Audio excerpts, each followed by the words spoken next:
Driving a truck at night is a lonely, grueling experience. The endless stretch of pavement, the glow of headlights cutting through the darkness, the hum of the engine. It all blends together after hours on the road. I had been driving long-haul routes for nearly a decade, and I thought I had seen it all. But one night, on an empty stretch of highway in the middle of nowhere, I encountered something that still haunts me to this day. I had been on the road for nearly 12 hours, hauling a load of construction materials across 3 states. My eyes were heavy, my body sore from sitting for so long. The highway was eerily quiet, with no other vehicles in sight for miles. It was just me, my rig, and the occasional flickering road sign. I was considering pulling into a rest stop when I saw something strange up ahead. Scattered across the highway were clothes, shirts, jeans, even shoes, strewn haphazardly across the asphalt. Some were ripped, others soaked with what looked like dark stains. My grip on the steering wheel tightened. It wasn't the first time I'd seen weird things on the road, but this was different. Something about it felt wrong. My first thought was that it was debris from a lost suitcase. Maybe some poor traveler's belongings had flown out of the back of a truck. But deep down, my gut was telling me that wasn't the case. I slowed down slightly, my headlights illuminating the mess ahead. That's when I noticed something that made my stomach drop. Among the clothing, there were toys. A small teddy bear lay face down on the pavement, its fur matted and dirty. A chill ran down my spine. I immediately thought of a family in trouble, maybe an accident somewhere nearby. My CB radio had been quiet all night. No emergency broadcasts, no chatter from other truckers about a wreck. Still, I couldn't just drive past without making sure. I pulled my rig onto the shoulder, flipping on my hazard lights. As I climbed down from the cab, the night air hit me, cold and strangely still, like the world was holding its breath. The highway was silent. No insects chirping, no rustling from the sparse trees along the road. Just an eerie, heavy quiet. I grabbed my flashlight from the side compartment and shined it across the road. The clothes and toys looked deliberately placed, not scattered like they had fallen from a moving vehicle. The teddy bear was positioned right in the middle, almost too perfect. I took a cautious step forward, scanning the area. That's when I heard it. A child's scream. It came from the woods, just beyond the shoulder of the road. High-pitched, panicked, and close. Every muscle in my body went rigid. I turned toward the trees, my flashlight barely cutting through the dense darkness beyond the road. The scream came again, desperate, pleading. "Hello?" I called out, my voice sounding too loud in the silence. "Is someone there?" No response, just the wind shifting through the trees. I took a few steps toward the tree lean, my boots crunching on the gravel. My instincts were screaming at me to stop, but my conscience wouldn't let me ignore what sounded like a child in distress. "Are you hurt?" I tried again. "I can help you." Another scream, closer this time. It sounded just a few feet into the woods. I raised my flashlight, scanning between the trees. The beam wavered slightly as my hands began to sweat.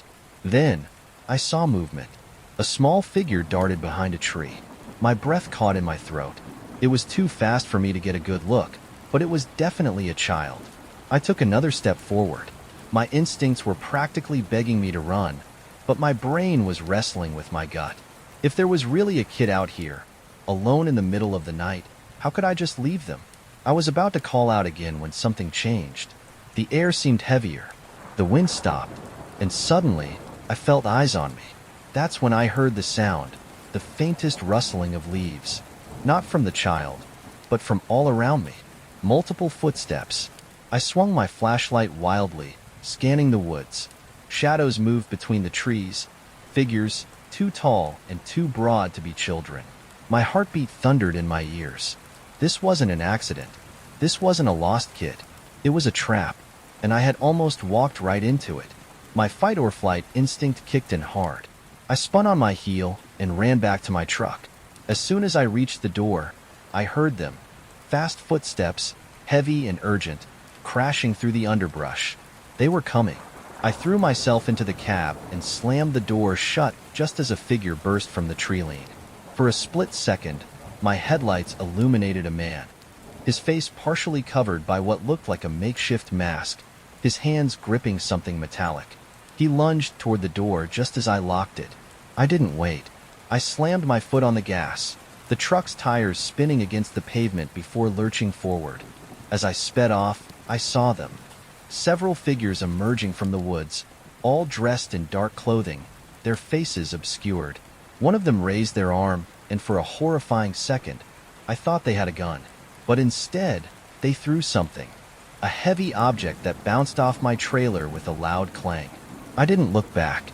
I didn't stop driving for nearly an hour, my hands gripping the wheel so tightly they ached. When I finally felt safe enough to stop, I pulled into a well-lit truck stop and called the police. I told them everything. The clothes, the toys, the scream, the people waiting in the woods. The officer I spoke to was quiet for a long time before finally saying, "You're lucky you didn't stop any longer." Apparently, this had happened before. There were reports of fake accident scenes set up to lure in drivers, only for them to be robbed or worse. But what chilled me the most was when the officer said, "No missing children have been reported in that area for weeks," which meant whoever, or whatever, screamed that night wasn't a child at all. This horrifying story is a chilling reminder that not everything is as it seems on the open road. Sometimes, the most innocent-looking things can be traps designed to prey on good-hearted people. Always trust your instincts. Hitchhiking is something I never thought I'd do, but life has a way of forcing you into situations you'd rather avoid. My boyfriend, Eric, and I were young, broke, and desperate, trying to get across 3 states with barely any money. When we found ourselves stranded at a gas station in the middle of nowhere, we had no choice but to stick out our thumbs and hope for the best. The man who picked us up seemed normal enough at first. A long-haul trucker, probably in his mid-50s, with a thick beard and a baseball cap worn down at the edges. He introduced himself as Charlie, spoke with a southern drawl, and cracked a few harmless jokes as we climbed into his cab. "I don't usually pick up hitchhikers," he said, glancing at us with a smirk, "but y'all don't look like trouble." We laughed, trying to ease the awkwardness, and thanked him for the ride. The first hour passed uneventfully. Eric sat up front, chatting with Charlie about cars and life on the road, while I sat behind them, half listening, half dozing off, the hum of the engine lulling me into a daze. But then, I noticed Charlie kept looking at me through the rearview mirror. Not just glances, long, deliberate stares. At first, I thought I was imagining it. Maybe he was just checking the road behind us. But the more I paid attention, the more obvious it became. He was watching me. I shifted uncomfortably, trying to ignore it. But then Charlie spoke. "You're real quiet back there, sweetheart." I forced a laugh. "Just tired." He chuckled. "A pretty thing like you shouldn't be so shy." Eric stiffened slightly but didn't say anything. I looked away, staring out the window, watching the endless stretch of highway blur past. But that feeling in my gut, the one telling me something was wrong, only grew stronger.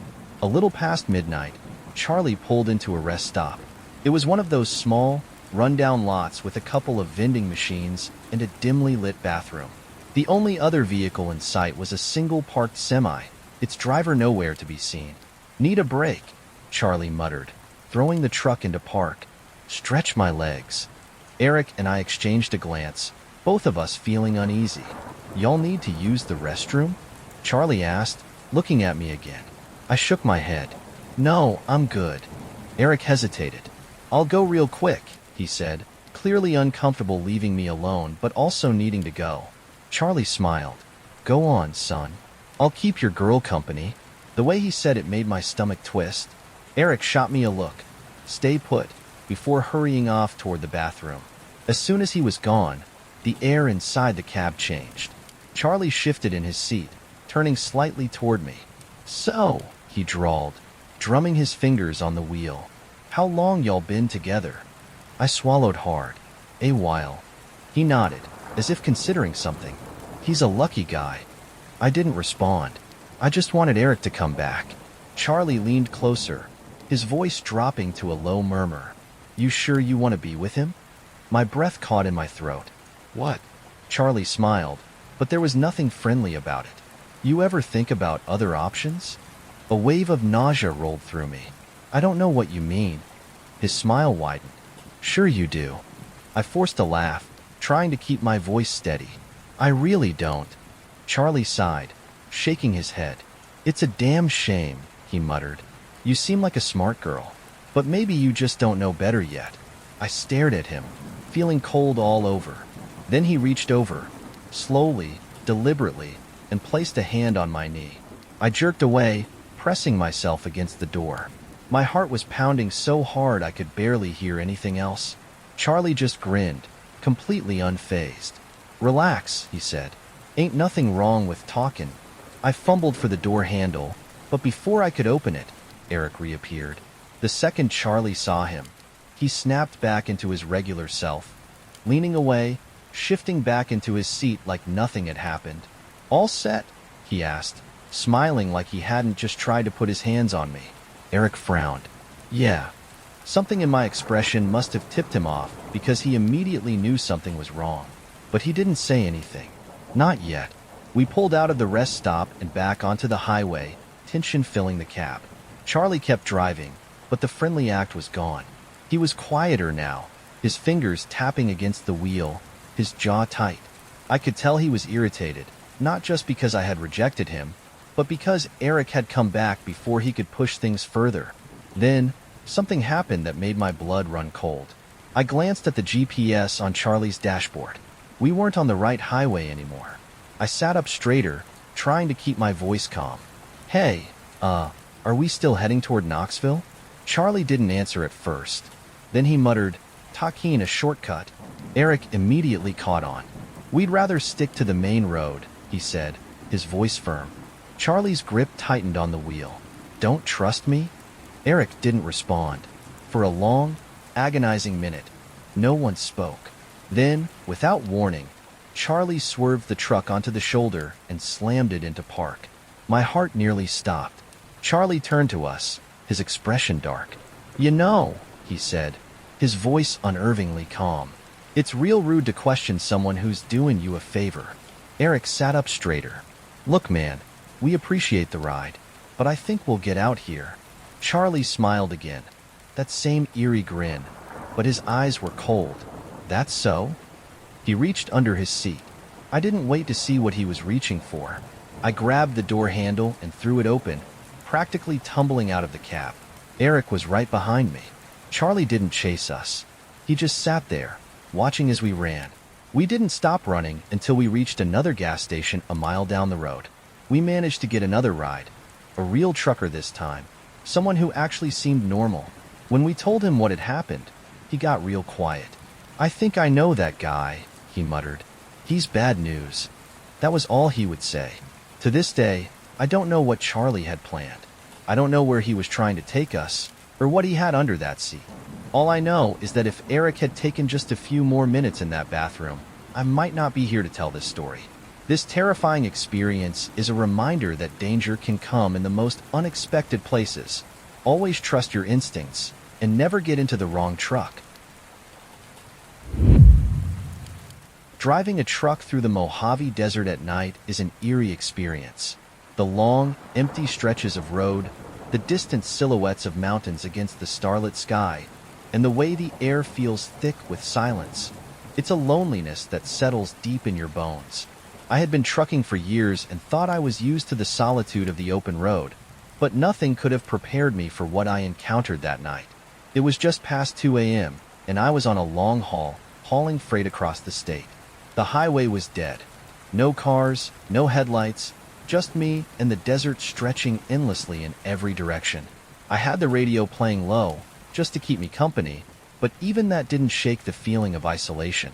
That's when I saw it, a car sitting on the side of the road, its driver's side door hanging open. At first, I assumed it was just a breakdown. Maybe someone had run out of gas or gotten a flat, but as I got closer, something about the scene sent a shiver down my spine. There were no hazard lights flashing, no sign of movement, just an abandoned sedan with its door open, like the driver had gotten out in a hurry and never come back. I slowed down, debating whether to stop. Truckers help each other out. It's an unspoken rule of the road. But something about the way the car was sitting there, too perfectly placed, made my instincts scream at me to keep driving. I reached for my CB radio, figuring I'd at least report the location when I saw movement in the darkness. A man stepped out from behind the car. He was tall, thin, and wearing dark clothing. His posture was off, stiff, almost unnatural. His face was hidden in the shadows, but I could tell he was looking directly at me. My hands tightened on the wheel as I slowed even further, trying to get a read on the situation. Then, he raised his arm. For a split second, I thought he was waving for help, but then I saw the glint of metal in his hand. A rifle. My pulse skyrocketed. I slammed on the gas, my truck lurching forward as I tried to put as much distance as possible between me and the stranger. The tires kicked up dust as my rig roared down the highway. But before I could get away, I heard the crack of a gunshot. The windshield shattered. Glass sprayed across my cab as a bullet punched through, missing my head by inches. My ears rang as I fought to keep control of the truck, my heart hammering in my chest. I had no idea what the hell was happening, but I knew one thing. Someone wanted me dead. I pushed the gas pedal to the floor, trying to outrun whatever nightmare I had just stumbled into. My trailer bounced violently as I sped down the uneven road, my mind racing with possibilities. Was this some kind of desert ambush? A random psycho looking for trouble? Or had I interrupted something I wasn't supposed to see? In my mirrors, I saw headlights. The man wasn't alone. A second vehicle, a truck, maybe an old pickup, peeled out from a dirt path near the abandoned car and swerved onto the highway behind me. Its headlights flickered erratically, bouncing with the uneven road. They were chasing me. I grabbed my radio, my fingers trembling as I switched to an emergency frequency. "This is Highway Driver 471. I shouted. "I've got an armed vehicle in pursuit on Route 163, headed east. Need immediate assistance." Static. I switched frequencies, tried again. Nothing. Either I was too far out, or someone was deliberately jamming the signal. Either way, I was on my own. The truck behind me closed the gap. I could hear its engine roaring over my own, the sound growing louder as it neared my trailer. My rig was built for long hauls, not high-speed chases, and I knew they had the advantage.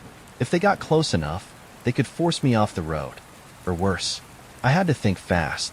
The highway ahead stretched into darkness, but I knew there was a rest stop about 10 miles up. It wasn't much, just a gas station and a few vending machines. But it was lit, and more importantly, it had security cameras. If I could just make it there, I might have a chance. I swerved into the center of the road, making it harder for the truck to pass me. The driver behind me responded by speeding up, their headlights now blindingly close. My hands were slick with sweat as I gritted my teeth, focusing on the road ahead. Then, the second gunshot rang out. This time, it hit my side mirror, shattering it instantly. I flinched, my truck veering dangerously as I fought to stay in control. Up ahead, I saw lights. The rest stopped. It was still far, but it was my only chance. I gripped the wheel, my foot pressing the accelerator as hard as it would go. The truck behind me swerved again, trying to maneuver alongside my trailer. I knew if they pulled up next to me, I was done. Desperate, I made a split-second decision. I slammed on my brakes. The sudden stop sent my entire rig skidding, the tires screeching as my trailer swung wide. The pickup behind me didn't react in time. I heard the sickening crunch of metal on metal as my trailer clipped their front bumper, sending them spinning out of control. The truck veered off the highway, plowing into the desert brush with a violent crash. I didn't stop to look. I gunned it toward the rest stop, my heart pounding in my chest. When I finally pulled into the gas station lot, my hands were still shaking.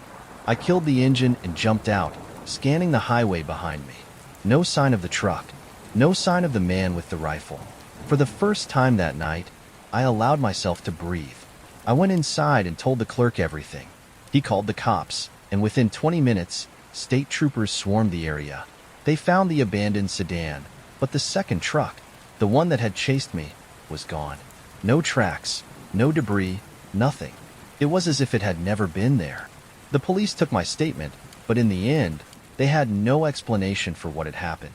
There were no missing persons reports, no stolen vehicle matches, and no evidence that anyone had been shooting on that stretch of road. The only thing they found, sitting in the dirt near the abandoned car, was an old, rusted shovel. I never found out who those people were, or why they tried to kill me. But I do know one thing. Whatever was happening that night, it wasn't random. Someone had set a trap, and I had barely made it out alive. This story is a chilling reminder that the road isn't always empty. Sometimes, in the deep dark of the desert, something is watching. And if you're not careful, you might not make it to your destination. Long-haul trucking is mostly a lonely job, but that's something I had come to appreciate. I liked the quiet, the hum of the engine, and the freedom of the open road stretching endlessly before me. But there are nights out there on the highway that feel different. Nights where the silence is too deep, where the dark seems too thick, and where you feel like you're not alone. This is the story of one of those nights. I had been on the road for nearly 10 hours, hauling freight across 3 states, and the fatigue was starting to creep in. It was past 1 a.m., and the highway was nearly deserted. The only company I had was the occasional glow of a gas station sign in the distance or the brief flash of headlights from another late-night driver. The road ahead stretched out, empty and endless, nothing but blacktop and darkness. Then, in my mirrors, I saw it. Headlights approaching from behind. At first, I didn't think much of it. Truckers pass each other all the time, and a car catching up to me wasn't unusual. But as the minutes passed, something about those headlights felt off. The vehicle wasn't trying to pass me, but it wasn't falling back either. It stayed just far enough behind that I couldn't make out the shape of the car, only the steady, unblinking glow of its headlights. The more I watched, the more I noticed something strange. The headlights never wavered. No dips, no turns, no shifting angles. Just 2 perfectly level lights, locked onto the back of my truck like eyes that refused to blink. A slow, uneasy feeling crawled up my spine. I tapped my brakes lightly, just enough to make my taillights flare, hoping they'd take the hint and pass me. They didn't. They just kept following. A trickle of sweat ran down my back despite the AC blasting in the cab. My fingers tightened on the wheel. I had been in this business long enough to know that highway stalkers exist, people who target truckers either for robbery or something worse. I kept my speed steady, trying not to let my nerves get the best of me. Maybe they were just another driver zoning out, unaware of how creepy they were being. But then the lights got closer. I could see them more clearly in my mirrors now, reflecting off my trailer. The vehicle was definitely a truck, a semi, just like mine. But something about it still didn't seem right. I couldn't see a company logo, no identifiable markings, not even a number plate reflecting in the light. It was as if it was just there, like a ghost truck appearing out of nowhere. That's when it flashed its high beams. A blinding white light flooded my cab, forcing me to squint against the sudden brightness. The truck behind me revved its engine, a deep, guttural sound that sent my heart pounding against my ribs. That was no mistake. That was a message. Something inside me screamed, "Get out of there." I pushed my speed a little higher, my rig groaning as I put distance between us. For a moment, the headlights faded. Then, the truck sped up. My breath hitched as it matched my pace effortlessly, staying right on my tail. I was doing 80 now, way too fast for a rig my size. But no matter how much I pushed, it kept up. The truck had no business moving that fast. My hands were slick with sweat as I grabbed the radio. "Breaker, breaker. This is Highway Driver 48. Anyone got eyes on Route 67? I've got an aggressive semi on my tail. No tags, no markings. Anyone nearby?" Silence. Static buzzed in my ear, but there was no response. I tried a different channel, my voice shaking. "Anyone out there? I need backup. Got a rogue truck following me. Won't pass, won't back off." Nothing. The radio wasn't working. I risked another glance in the mirror. The truck was even closer now, so close I could make out the shape of the cab. Dark, almost matte black, like it was sucking in the light instead of reflecting it. But there was one thing I still couldn't see. The driver. The windshield was just black. No reflection, no hint of someone sitting inside. Just an empty void staring back at me. Panic surged through me. This wasn't just some reckless trucker messing around. Something was wrong. I spotted a rest stop up ahead, one of those isolated, half-abandoned ones with dim streetlights and a couple of vending machines. I didn't care. I needed to get off the highway, to get somewhere with even a shred of civilization. I threw on my signal and swerved into the exit lane. My tires screeched against the pavement as I hit the brakes, my entire trailer shuddering under the force. I half expected the rogue truck to follow me, but the second I veered off the highway, it vanished. I blinked, my breath coming in ragged gasps. I turned in my seat, frantically scanning the road behind me. Nothing. The highway stretched out, empty and silent. No headlights, no truck, no sign that anyone had ever been there. I sat there for a long time, my hands gripping the wheel so tightly my knuckles ached. My heart was still racing, my body frozen in place as if expecting the phantom truck to reappear at any second. Eventually, I forced myself to move. I stepped out of the cab, my legs weak beneath me, and took a long, shuddering breath. The rest stop was empty, the flickering streetlights casting long shadows across the cracked pavement. I checked my trailer, my tires, even the undercarriage, looking for any sign that what just happened was real. There was nothing. No bullet holes, no dents, no sign that I had ever been chased. But I knew what I saw. I never got an explanation for that night. When I asked other truckers, some of them just shook their heads, muttering about phantom rigs, legendary ghost trucks that appear on lonely highways, stalking drivers before disappearing without a trace. Others told me about a trucker who had died on that stretch of road years ago, an old-timer who had been involved in a terrible crash that left his rig burning on the side of the highway. Some say his truck still roams the roads, searching for a driver who will never return. I don't know if I believe in ghosts, but I do know one thing. Something unnatural was out there that night, and whatever it was watching me. To this day, I still refuse to take that highway after dark, because some roads don't just lead to your destination. Some roads lead to something else entirely. I had been on the road for nearly 15 hours, hauling a shipment of construction supplies across 3 states. My destination was still hours away, and exhaustion was creeping in. I planned to stop at the next decent truck stop, grab a cup of coffee, and rest for a bit before pushing through the last stretch of my trip. The highway was mostly empty, the occasional pair of headlights passing me by before disappearing into the darkness. The night was eerily quiet, the kind of silence that makes you feel like the world is holding its breath. But I had no reason to feel uneasy, not yet. Then, in my side mirror, I caught something strange. For a split second, as my headlights illuminated the edge of my trailer, I thought I saw movement. It was too fast, too subtle, just a flicker of something shifting along the side of my truck. At first, I chalked it up to exhaustion. Maybe I was seeing things. But as I kept driving, the uneasy feeling in my gut didn't fade. I turned up the radio, trying to shake the feeling, but it lingered, a gnawing, creeping sensation in the back of my mind. It wasn't until I pulled into a deserted truck stop an hour later that I realized something was seriously wrong. As I parked my rig beneath the harsh glow of a single flickering streetlight, I heard a sound, a faint thud, like something moving in the trailer. I froze, my hand hovering over the key in the ignition. Every instinct I had screamed at me to stay inside, but I had to check. I grabbed my flashlight and climbed out of the cab, the cool night air prickling against my skin. The truck stop was empty. No other drivers, no cars, just the distant hum of a buzzing street lamp and the faint rustling of the wind.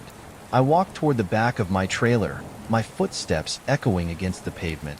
Everything looked normal. The lock was still in place, the latch secure. Then, just as I was about to turn back, I saw it. A single, dirty handprint on the side of my trailer.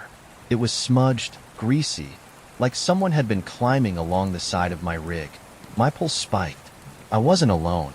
I stepped back, scanning the area, my flashlight beam cutting through the darkness. Nothing. The wind whistled through the empty lot, making the nearby trees sway. But I could feel it now, the weight of eyes watching me. I turned on my heel and hurried back to the cab, locking the doors behind me. I wasn't about to check the trailer alone. Not in the middle of nowhere, not without backup. I grabbed my CB radio and switched to an open channel. Breaker, breaker. Any drivers near Route 285? Mile marker 67? I think I've got stowaways in my trailer. Anyone nearby? Static. Then, After a long pause, "This is Red Dog. I'm about 10 miles out. You at the old gas station?" "Yeah," I said, relief flooding my chest. "Something's wrong. I heard noises in my trailer. Found a handprint." A low whistle crackled over the radio. "You locked in?" "Yeah." "Good. Don't open that trailer. I'll be there soon." I waited, gripping the steering wheel, my eyes darting between my mirrors and the dark highway beyond. Every shadow felt like a threat. Then, just when I thought maybe I had imagined it, a soft, deliberate tap on the back of my truck. 3 knocks. Slow, rhythmic. I went completely still, my breath caught in my throat. Someone was inside. I grabbed my phone with shaking hands and called the police. My voice came out in a whisper. "I think there's someone in my trailer. I'm at the gas station off Route 285. The dispatcher's voice was calm but firm. "Stay inside your vehicle. Officers are on their way." I nodded, even though she couldn't see me. My knuckles turned white around the steering wheel. The knocking had stopped, but the silence that followed was even worse. Then, in my mirror, I saw movement. Something was crawling out from underneath my trailer. A figure, thin, hunched, moving unnaturally fast, scuttled from the shadows beneath my rig and disappeared behind the gas station. I barely had time to process it when Red Dog's truck pulled into the lot, his high beams flooding the area. He parked beside me, hopping out with a crowbar in hand. "You all right, kid?" he called. I barely managed to nod. "Someone's here." They were under my trailer. Red Dog glanced around, his grip tightening on the crowbar. Then, we both heard it, a muffled sound from inside the trailer. Another knock. Red Dog moved toward the back, but I grabbed his arm. "Wait, the cops are coming." He hesitated, then nodded. "Yeah, you're right. We don't know how many are in there." We waited in tense silence until we saw the flashing red and blue lights cutting through the night. The second the cops arrived, they ordered me to unlock the trailer. I hesitated before doing it, half convinced something would jump out the moment I pulled the latch. But nothing did. The officers opened the trailer, their flashlights slicing through the darkness inside. At first, it looked empty. Then, movement. 3 people, dirty, thin, and wild-eyed, lurched forward from the shadows of my cargo. One of them had a knife. The cops reacted instantly, guns drawn, barking orders. 2 of them surrendered immediately, raising their hands, but the third, the one with the knife, tried to run. He didn't get far. The police tackled him to the ground, wrestling the weapon from his grip. I watched, my heart pounding, as they cuffed all 3 of them. One officer turned to me. "You're lucky," he said. "You picked them up somewhere along the way, probably when you stopped for gas earlier. Looks like they were planning to wait until you pulled over for the night." My stomach turned. If I hadn't noticed the sounds, if I had pulled into a secluded rest stop and gone to sleep, what would have happened? I didn't want to think about it. After giving my statement, the cops took the stowaways away, leaving me alone once again in my truck. But the feeling of eyes watching me never left. To this day, I triple-check my trailer before every trip, because sometimes, when you're out on the open road, you're not as alone as you think.